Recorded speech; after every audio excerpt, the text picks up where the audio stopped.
O Evangelho segundo Lucas, capítulo 24. No primeiro dia da semana, logo ao raiar da aurora, as mulheres levaram ao sepulcro as especiarias aromáticas que haviam preparado. E encontraram removida a pedra do sepulcro.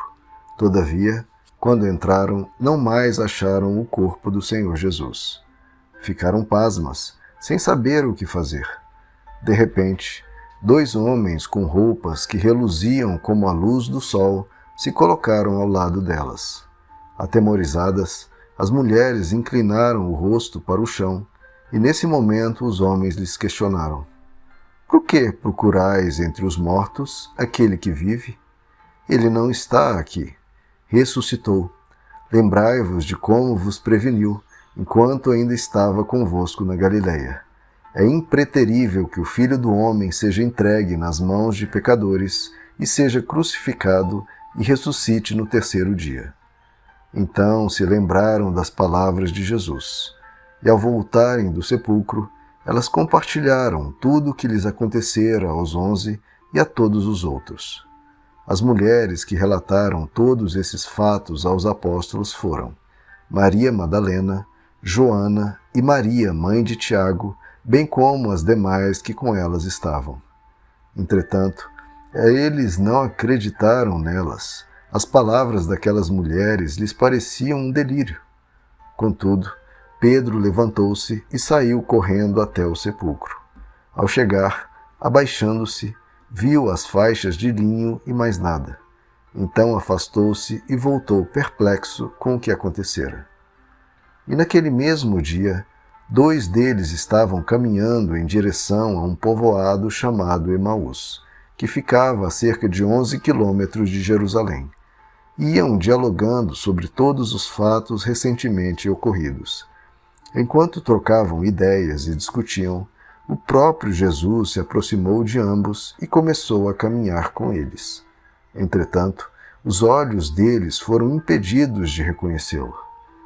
Então ele lhes questionou: O que vos preocupa, e sobre o que ides discutindo durante vossa jornada? E eles pararam entristecidos. No entanto, um deles, chamado Cleopas, replicou-lhe: És o único, porventura, que, tendo estado em Jerusalém, ignoras os acontecimentos destes últimos dias? Ao que ele lhes indagou: Quais? E eles começaram a explanar. Ora, o que ocorreu a Jesus, o Nazareno, que era varão profeta, poderoso em obras e palavras diante de Deus e de todo o povo, e como os chefes dos sacerdotes e as nossas autoridades o entregaram para ser condenado à pena de morte e o crucificaram. E nós acreditávamos que fosse ele quem havia de trazer a total redenção a Israel. Mas hoje já é o 3º dia desde que tudo isso aconteceu. É verdade também que algumas mulheres seguidoras conosco nos assustaram, porquanto foram de madrugada ao sepulcro, mas não encontraram o corpo de Jesus. Contudo, voltaram e nos relataram que tiveram uma visão de anjos que lhes asseguraram que ele vive. De fato, alguns outros seguidores entre nós foram ao sepulcro e encontraram tudo exatamente como as mulheres haviam informado. Porém, não viram a ele. Então lhes admoestou Jesus: Ó tolos de entendimento e lentos de coração, para crer em tudo quanto os profetas já declararam a vós. Ora, não era imprescindível que o Cristo padecesse para que entrasse na sua glória? Então, iniciando por Moisés e discorrendo sobre todos os profetas, explanou-lhes o que a seu respeito constava em todas as Escrituras.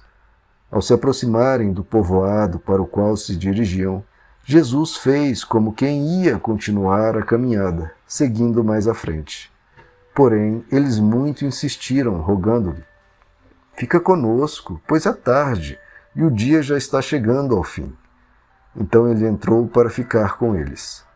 E aconteceu que, quando estavam reclinados ao redor da mesa, tomando ele o pão, deu graças, partiu-o e o deu a eles.